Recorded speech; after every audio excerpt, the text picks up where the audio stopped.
तो जय हिंद सभी बच्चे को स्वागत है आपका इस क्लास 9th के बहुपद वाले क्लास में, यानी कि क्लास 9th का मैथ जो है कि आप लोगों के बीच में लाए हैं आज। सो फाइनली आपके बीच में बहुपद के बारे में चर्चा करने वाले हैं। चलिए जानते हैं कि बहुपद क्या है, बहुपद के अंदर में क्या सब होते हैं, सभी इन चीज़ों के बारे में जानेंगे। चलिए इनको जानने के लिए यहाँ पर देखिए बहुपद लिखा हुआ है। बहुपद सुनकर ही लगता होगा आपको कि बहुपद यानी एक से अधिक पद, बहुपद सुनकर ही ऐसा लगता है। तो कोई भी सवाल हो या जो भी हो, ये एक इंट्रोडक्शन है, यानी कि बहुपद का एक डेमो क्लास है आज, जिसके अंदर में हम समझेंगे बहुपद क्या होता है, पदों की संख्या क्या होता है, घात क्या होता है, इसमें क्या क्या फीचर्स होते हैं, उन सभी चीज़ों के बारे में समझने वाले हैं। तो सभी बच्चों से अनुरोध है कि आप फटाफट, अभी तक अगर चैनल पर नए हैं तो चैनल को सब्सक्राइब कर लीजिए। अगर फेसबुक पे देख रहे हैं तो फेसबुक के माध्यम से हम बोलना चाहते हैं उन सभी व्यूअर को और उन सभी बच्चों को कि आप फटाफट जाइए, आप अपना Subhash study centre YouTube channel जो है आपके बगल में शो कर रहा है, इस पे जाइए और अपना वीडियो को देखिए, थोड़ा सा प्यार दुलार दीजिए और वीडियो को फटाफट शेयर करते चले जाइए। और फेसबुक पर जो देख रहे हैं वो आगे शेयर कर दीजिए और एक बार प्यारा सा लाइक कर दीजिए। चलिए समझते हैं बहुपद को। बहुपद कर बचवा इस तरह से समझना है, क्योंकि थोड़ा देहाती लैंग्वेज में चलेगा ना, तो चलो कोई बात नहीं है। बहुपद है, बहुपद को इंग्लिश में पोलिनोमियल कहते हैं। और यहाँ पर देखो, सबसे पहले हम समझेंगे यहाँ जो एक 3x लिखा हुआ है, ये क्यों लिखा हुआ है, इसके अंदर में क्या सब है। तो चलो हम 3x को डिफाइन करते हैं। यहाँ पर हम देखते हैं इसमें दो चीज है, x वाला पार्ट है और ये बिना x वाला पार्ट है। यानी कि ये x वाला जो पार्ट है इसको हम चर कहते हैं। क्या कहते हैं? चर कहते हैं। और जो बिना x वाला पार्ट है इसको हम अचर कहते हैं। क्या कहते हैं? अचर कहते हैं। यानी x वाला पार्ट को चर और बिना x वाले पार्ट को हम क्या कहते हैं? अचर कहते हैं। यानी अब हम बताना चाहते हैं ये कि अल्फाबेटिक नंबर जितना भी होता है, a हो सकता है, b हो सकता है, c हो सकता है, d हो सकता है, x हो सकता है, y हो सकता है, z हो सकता है, जैसे x हो गया, y हो गया, z हो गया, ये सब लगभग देखने को मिल ही जाता है बहुपद में। तो इसमें जो है ये सब किसके श्रेणी में आएगा? तो चर के श्रेणी में आएगा। इसको हम क्या कहेंगे? चर कहेंगे। और जैसे 1 2 3 4 ये सब जो आएगा ये किस में आएगा? अचर में आएगा। तो ये आप लोग समझ गए कि चर किसको कहते हैं और अचर किसको कहते हैं। अगर ये आपको समझ में आ गया है, अब आता है बहुपद। बहुपद पदों की एक क्या है? श्रृंखला है। क्या है? श्रृंखला है। जहां पर कि आपका अगर बहुपद के अंदर में चर का घात हमेशा क्या होना चाहिए? धनात्मक होना चाहिए, ऋणात्मक नहीं होना चाहिए। जैसे इसमें अगर कोई पूछ दे कि चर का घात कितना है, कुछ नहीं है, तो क्या है यहाँ पर?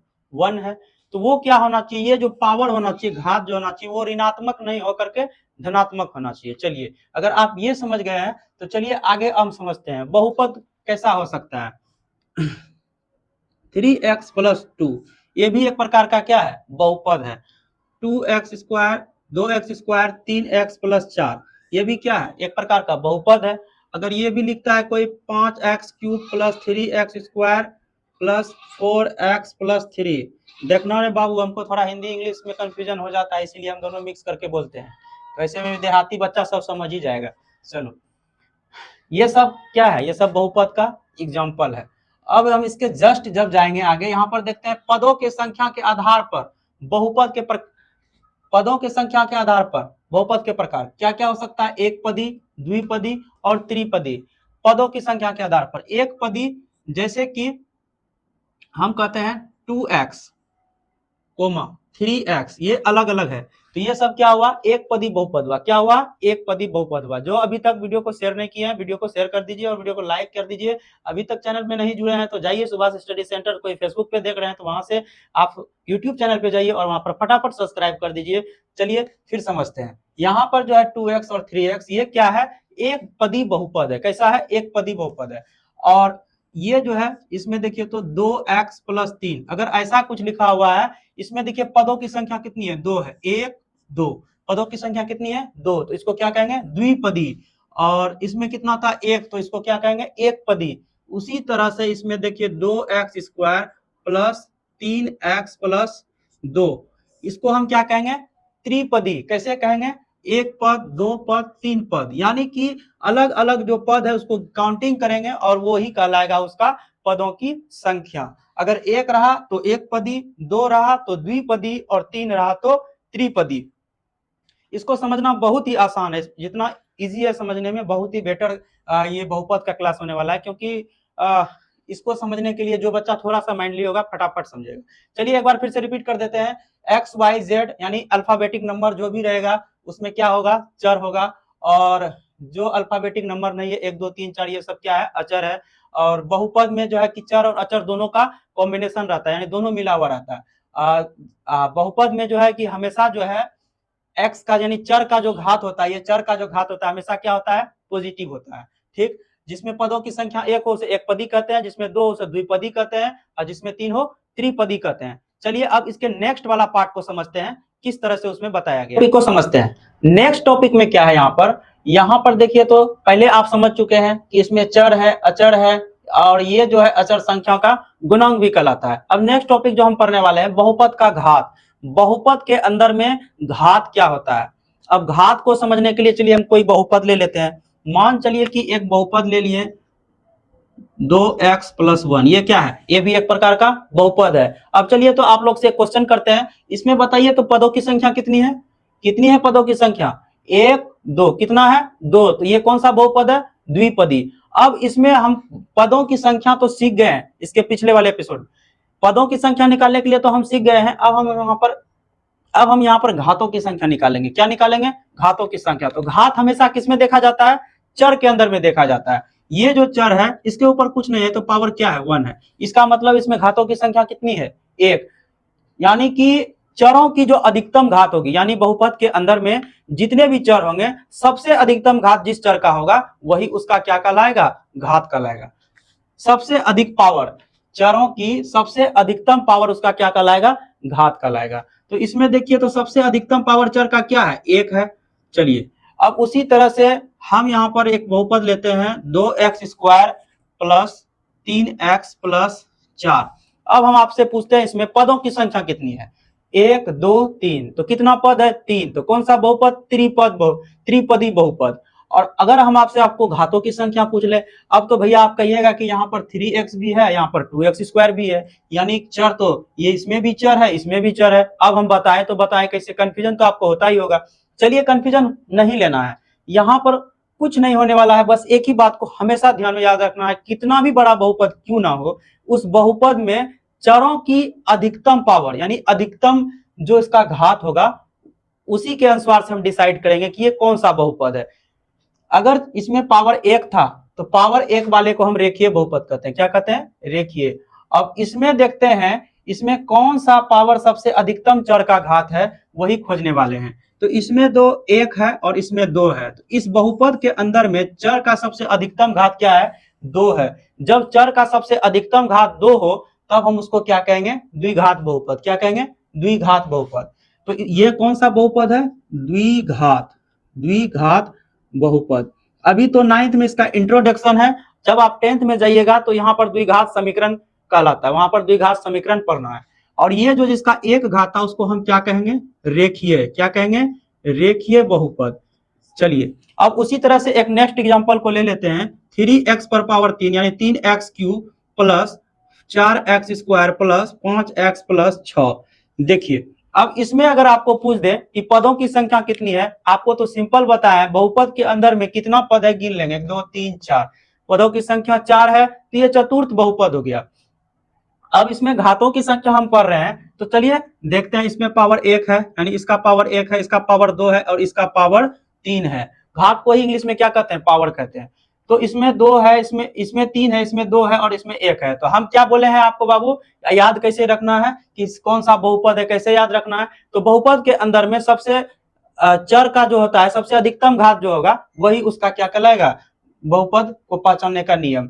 तो इसमें देखो इसका पावर 1 है, इसका पावर 2 है, इसका पावर 3 है, सबसे अधिकतम पावर चर का क्या है, 3।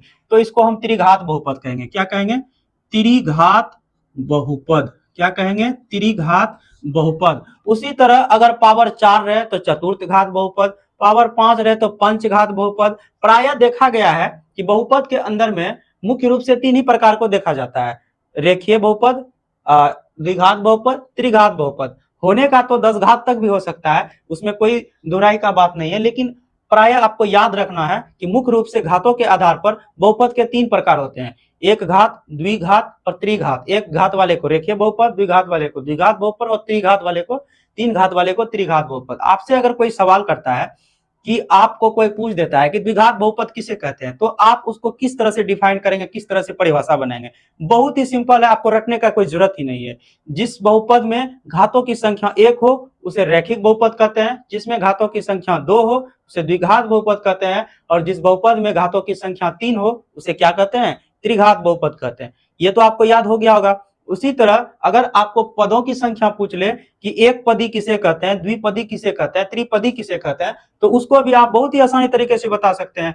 जिस बहुपद में जिसमें पदों की संख्या 1 हो एक पदी, जिसमें पदों की संख्या 2 हो द्विपदी, और जिस बहुपद पदों की संख्या 3 हो वो तीन पदी कहलाता है। तो ये बहुत ही आसान हो गया।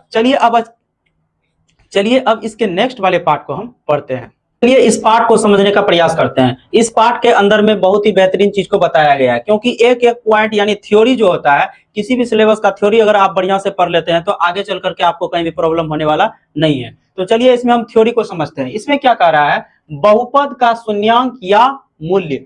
बहुपद का शून्यांक या मूल्य कहता है बहुपद का मूल चर x के वे मान है जो बहुपद को शून्य के बराबर बनाते हैं। किसके बराबर बनाते हैं? शून्य के बराबर बहुपद को बना देते हैं। बहुपद का मूल जो है चर x का वह मान है जो बहुपद को 0 के बराबर क्या होता है? बना देता है।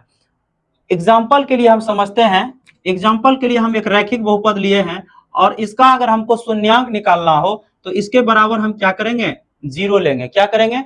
0 लेंगे। अगर हम इसको हल करते हैं, x प्लस 1 बराबर 0 है। अगर x का मान निकालना हो तो x को इसी पार में रखेंगे और प्लस 1 को जैसे उस पार भेजेंगे तो -1 हो जाएगा। यानी कि अगर बहुपद रैखिक हो तो उसका देखिए इसका घातों की संख्या कितना है? रैखिक बहुपद में एक घात है, इसीलिए इसका शून्यांक भी कितना निकला है? 1 निकला है। उसी तरह से 2 घात वाला बहुपद अगर हो तब क्या होगा? जैसे मान चलिए कि ये एक प्रकार का द्विघात बहुपद है और ये गुणनखंड भी है। अगर इसका शून्यांक निकालने को कहे तो इसके बराबर हम 0 डिवाइड कर देंगे। क्या करेंगे? 0 कर देंगे बराबर में। इसके बराबर हम 0 लिखेंगे। अगर इसका हमको निकालना हो, द्विघात बहुपद का शून्यांक निकालना हो तो कैसे निकालेंगे? तो इसका हम गुणनखंड करते हैं। एक्स स्क्वायर है, ऐसा इसमें कौन सा संख्या लाना है? कौन सा संख्या? दो संख्या को जोड़ेंगे जो 6 हो जाएगा, उसी संख्या को गुना करने पे 9 हो जाएगा। तो 3x प्लस 3x, 3 3 6 और 3 तिया 9।